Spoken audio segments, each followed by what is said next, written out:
Uday Pimprikar, National Leader in Direct Tax Services at ENY. Uday, good afternoon and welcome to the show. Important development that we're picking up with regards to where the GOM goes. They have come out and said that with regards to rate rationalization, they've suggested two slab GST structure. You're talking about 12% that will move to 5%, 28% that will move to 18%, and a special tax of 40% that will be considered for 5 to 7 products. Now, my first question coming to you is, this is something which the GOM has approved and now they will be sending it to the GST Council. Your initial comments? I mean, after Honorable Prime Minister's announcements, I think this was kind of expected, okay? But I think this is moving at frenetic pace. Perhaps it's required to move at this pace. And I think it's good news at a broad level. I saw some of the other comments that also came in that the states have kind of asked about what happens to the revenue. The states have also kind of considered, some bit of kind of ask on some of the other aspects of anti-profiteering. Those are the aspects that would need to be kind of discussed and debated at the GST Council. But I think this seems to be almost a done deal. It might be useful for us to kind of look at whether this 12% could be an exceptional, some amount, some bit of, let's say, services can remain there or not. I think that's something that one would want to go through some amount of nitty-gritties as we go along. But great development. Right, Uday, great chatting with you. Harsha, want to quickly get a sense, what are the kind of timelines that we can expect with regard to these rates kicking through at a ground level?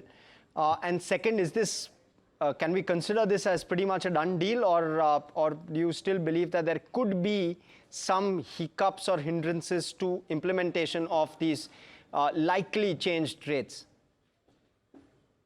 So the ideal process in all of this is that this goes to the GST Council. It gets debated, discussed, and then whatever response, acceptance by the GST Council then kind of becomes the legislation. But from a direction perspective, the recommendation is kind of clearly kind of gone into the GST Council. Okay, there are several aspects I guess the GST Council would want to kind of discuss, and perhaps it's the correct thing to do, right? I mean, to discuss and debate. From a timeline perspective, the next GST Council is expected to be around 19th of the next month. And post that, notifications and other bits would need to be kind of issued to make this effective as and when it does. It should be sooner rather than later, to my mind. I don't think that they can afford to just keep this kind of massive change on rate and allow uncertainty to kind of continue for a long time.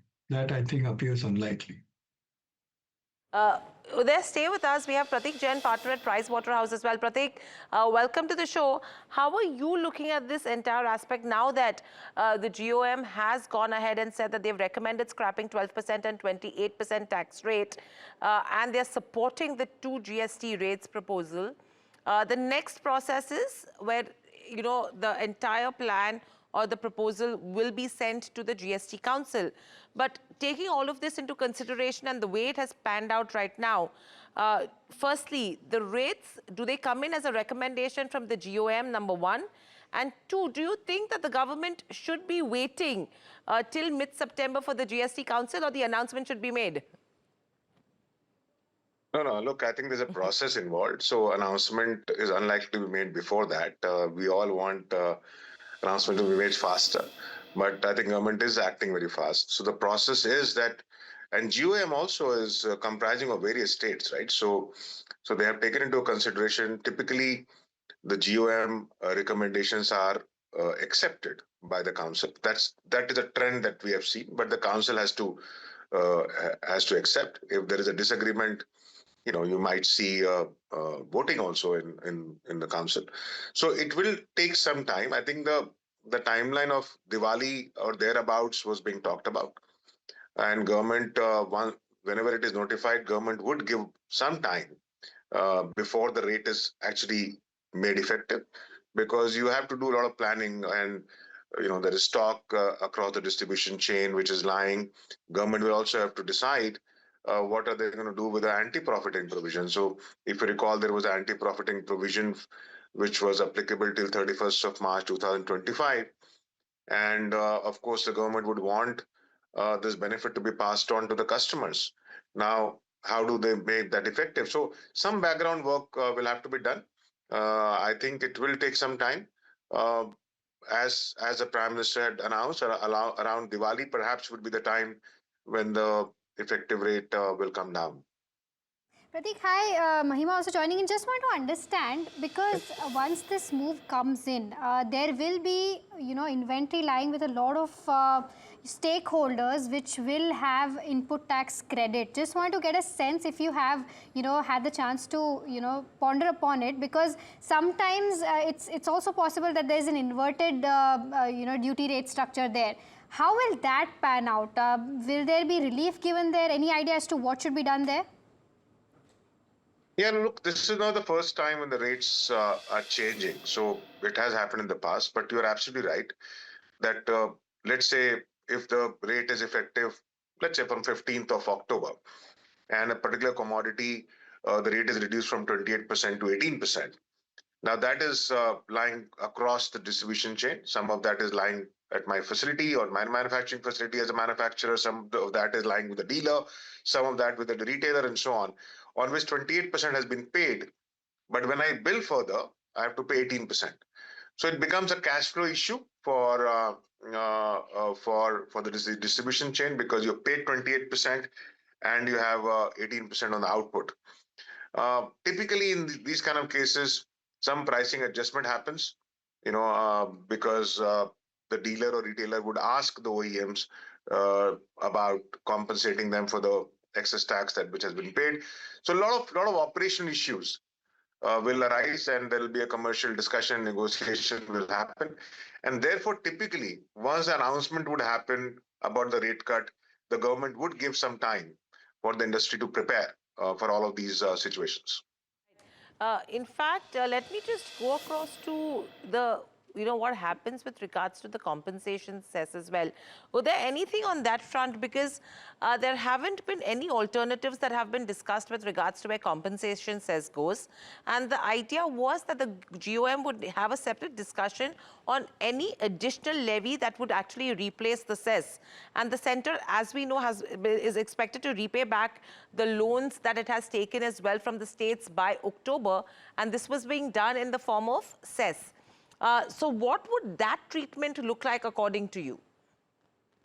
So compensation says as a levy, um, I don't think has too much of longevity that we can expect after the loans and the applicable application of that particular money as per the legislation kind of fructifies or gets over, right?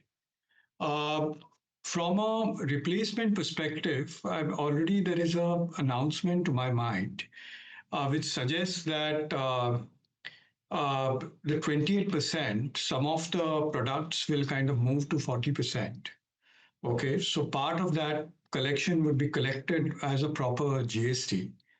There could be some other kind of, let's say, levies which would be collected, I guess, either at this by the central level or both at the state and central level for some of the products over and above the 40%. And I think that would be a bit rare for the normal kind of products, but it is open for them to collect, states to collect some of the taxes, as also some center to collect some of the taxes as excise for, for the some of the products as we go along. So that as an option is available, or even for that matter, collect this as a cess, for example. And I'm just saying this as an example.